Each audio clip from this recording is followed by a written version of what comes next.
mengenai proporsional tertutup. Ini kira-kira dua mingguan yang lalu saya itu diminta hadir di TV ya. Berita Satu, dulunya Berita Satu, sekarang namanya di TV. Nah, di sana itu saya sempat menyampaikan bahwa pandangan saya pribadi yang dikonfirmasi oleh sejumlah teman-teman mengenai dampak ataupun arah daripada proporsional tertutup ini. Dengan proporsional tertutup, akhirnya MPR ya, ataupun DPRD itu semua menentukan partai, karena semua yang menentukan siapa yang masuk ke dalam dewan itu adalah partai. Jadi MPR itu adalah hasil bentukan partai. Nah, dengan hasil MPR itu dibentuk oleh partai, dampaknya apa? Ya dampaknya pertama pasti akan kehilangan legitimasi, dan juga masyarakat tidak bisa menuntut terlalu banyak dari anggota DPR, walaupun resesnya tetap setahun 7 kali, ya, akan tapi ya kita nggak perlu banyak turun ke dapil nantinya, itu pasti itu satu bulan. Dan dua, nanti arahnya MPR akan merevisi ataupun juga mengembalikan amandemen yang tahun 98 ya 98-99 sehingga kembali kepada Undang-Undang Dasar murni. Nah, kata-katanya itu Undang-Undang Dasar 1945 murni, karena kan yang sekarang ini adalah hasil amandemen 4 kali. Jadi pemilihan presiden pun akan kembali ke MPR. Nah, jadi yang pasti itu dengan proporsional tertutup, fraksi itu pasti akan mengecil. Ya. Saya nggak bisa mengatakan yang mana, tapi pasti partai-partai menengah ke bawah itu pasti akan kehilangan kursinya. Kalau tidak mengkerut, bahkan habis sama sekali. Lalu jadi MPR hasil bentukan partai. Hasil MPR hasil bentukan partai dan MPR memilih presiden. Nah, di situ sudah dua kedaulatan rakyat dicabut. Kedaulatan rakyat memilih anggota parlemen, satu. Kedua, kedaulatan rakyat memilih presiden akan dicabut lagi. Jadi kedepannya MPR yang menentukan rakyat. Dan jadi MPR dikembalikan menjadi lembaga tertinggi negara dan menjadi memiliki menjadi mandataris ya, menjadi mandataris terhadap rakyat. Nah, inilah yang harus kita cegah dari awal. Nah, cegahnya dari awal itu yaitu kita secara kolektif, sesuai dengan namanya, kita kan pimpinan pusat kolektif, secara kolektif seluruh elemen bangsa terus bukan hanya menyuarakan akan tapi meneriakkan agar hakim-hakim MK ya, saya nggak bisa mengatakan berapa hasil votingnya atau potensi atau gimana pun outcome daripada verdictnya, tapi kita harus secara bersama-sama semuanya menyuarakan penolakan terhadap proporsional tertutup tersebut. Dan sebenarnya pada dasarnya itu juga sudah salah. Pandangan saya mungkin bisa dikoreksi karena sudah keluar putusan tersebut bahwa sudah bukan.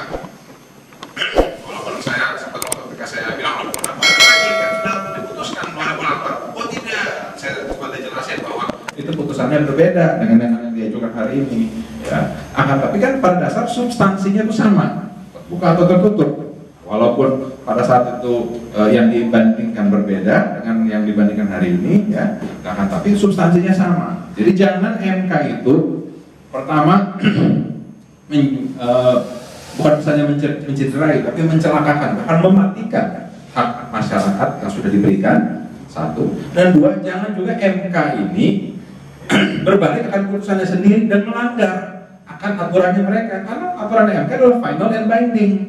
Dia sudah selesai sebenarnya, ya, sudah mengikat, berakhir dan mengikat. Kenapa harus diputus ulang lagi? Kalau misalnya ini bisa terjadi, ini seperti membuka kotak Pandora. Ya. Pertama, pemilihan presiden pasti akan diarahkan untuk kembali kepada parlemen, satu. Dan dua, bukan hal yang tidak mungkin, akan nantinya ke depannya putusan-putusan MK yang lain ya, yang sudah selesai akan bisa diuji ulang lagi gitu.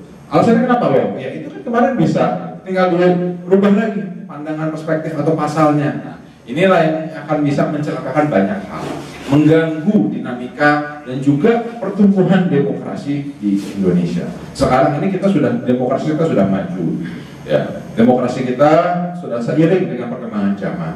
Kalau zaman dahulu mungkin ya proporsional tertutup itu terbaik. Kenapa? Ya selain sistem politiknya, kondisi kestabilan politiknya belum tercapai, literasi masyarakatnya juga mungkin belum tercapai, terus juga informasi untuk kepada masyarakatnya juga mungkin masih minim, sehingga masyarakat masih belum paham siapa calon-calonnya. Akan tapi sekarang dengan sosial media seperti hari ini saja, sudah ada Instagram Live, sudah ada Facebook Live, sudah disiarkan di YouTube, masyarakat bisa langsung mengenal tahu siapa calonnya, apa kerjanya, apa hasilnya, sehingga masyarakat bisa menyatakan pilihan politiknya, baik itu menilai ataupun menghukum wakil rakyatnya yang malas-malas kerja, wakil rakyatnya yang nggak pernah turun, wakil rakyatnya yang tidak ada sumbangsihnya kepada masyarakat.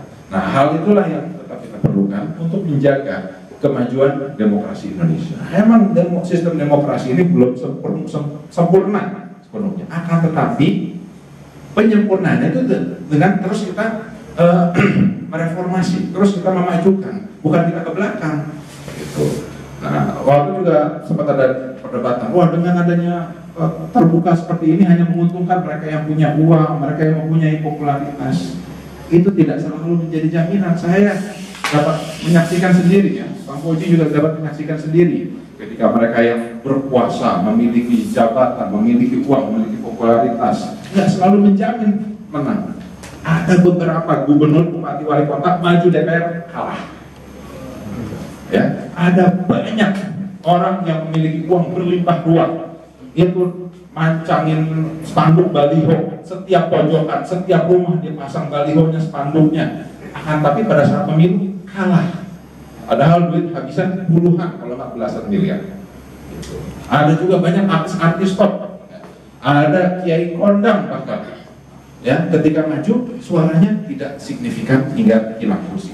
Jadi ketenaran dan keuangan tidak menjamin, akan tapi kedekatan dan pengenalan serta kecintaan masyarakat terhadap partai dan terhadap anggota legislatif dan caleg itu yang menjadi kunci utama, dan itu jangan direnggut dari masyarakat.